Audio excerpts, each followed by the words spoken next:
Ladies and gentlemen, this is Mampolo from Mampolo's Corner, Radio Your Mindset. Guys, this is the second video on those who are giving strong message to Nigerian judicial system, to Nigerian judges. There are some people who are giving strong messages. That they tell and say, you see this case, make una no use on joke.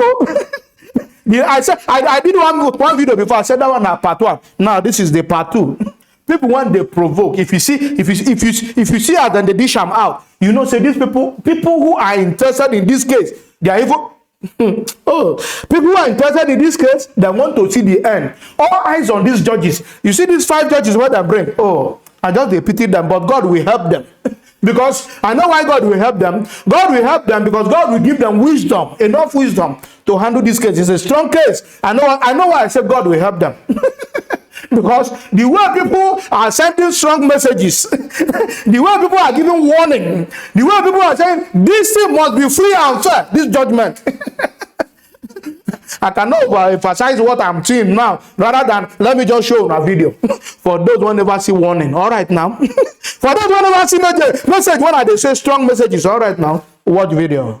We have titled this communique, "The Threatening Decomposition of Democracy in Nigeria," being the text of a press conference by the Labour and Civil Society Front.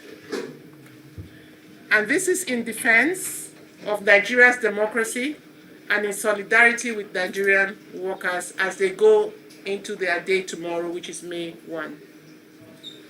And this is happening on Sunday, the 30th of April 2023, here at Labour House in Abuja. Gentlemen and ladies, we thank you again and wish to give you a slight background to why we are doing what we've done. The 2023 general election have taken place, but its ripples and aftermath for our promising democracy have been worrisome and frightening. Some of us who are architects of Nigeria's current democratic experience, being human rights activists, political rights advocates, progressives, civil society and labor union activists that fought the military for the restoration of democratic governance in Nigeria, have watched with utter astonishment how the processes and procedures meant to consolidate our 24 years of democratic wins have been greatly eroded through the 2023 general elections. We entered this season of elections with a strong consensus by Nigerians that the new Electoral Act will improve the level of electoral accountability and the huge financial investment of about 355 billion in the electoral processes, including the deployment of beavers and the use of INEC IREF, will make a marked difference in the elections. Sadly, the 2023 general elections became an anticlimax, dashing the hopes of Nigerians for credible elections and denying citizens the emergence of qualitative political leadership across Nigeria.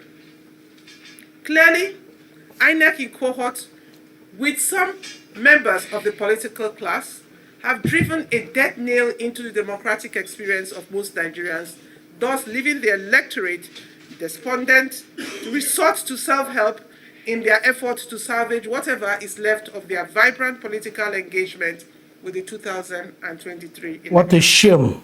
Unfortunately, majority of Nigerians, especially the youths, who fought with patriotism to reset their country through the ballot box, are now wondering if elections have become the tool for legitimizing the corrupt to take over Nigeria.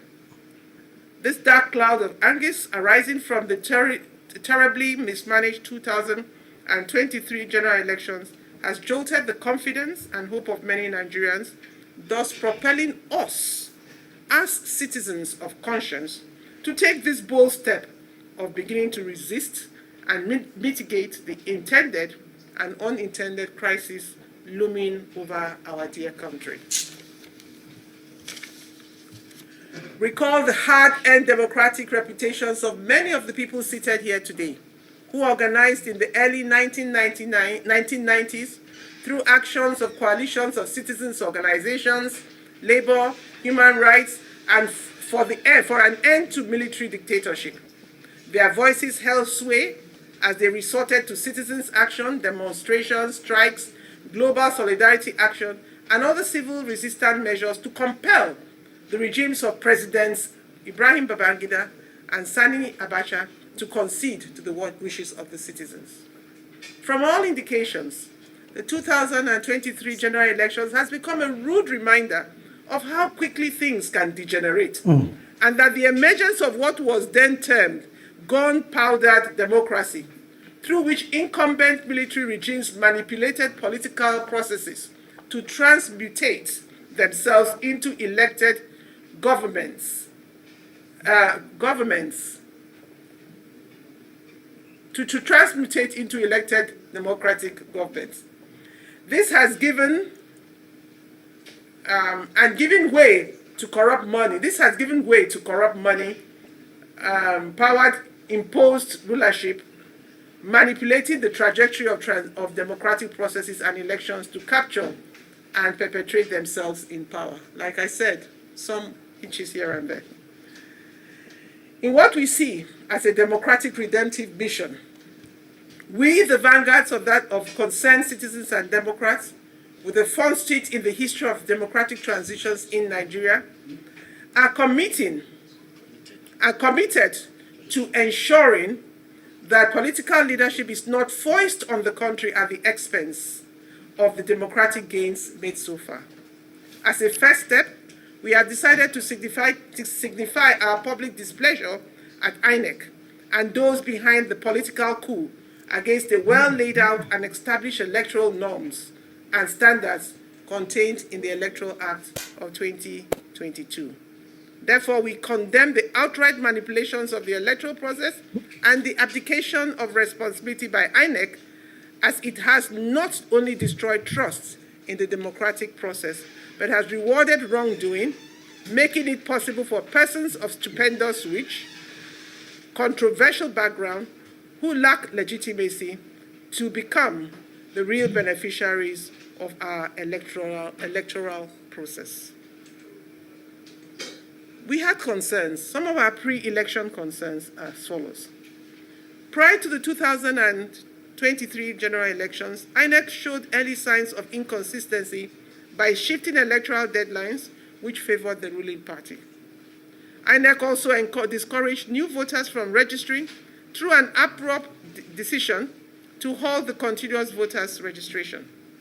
And as if that was not enough, INEC deployed technical personnel manning sensitive positions to non-technical roles, thereby interrupting the seamless and effective deployment of technology in the election. As a decoy, INEC initially displayed a high level of preparedness during the off-season elections in Anambra, Ekiti, Osun governorship elections. INEC's use of technology in those elections gave Nigerians reason to believe that technology will apply in the subsequent 2023 general elections, thereby causing Nigerians to be caught off their guards. Though not unexpected, INEC and security agencies failed to act when in some areas such as Lagos, attacks on non-indigenous groups wanting to vote were unleashed by the ruling party.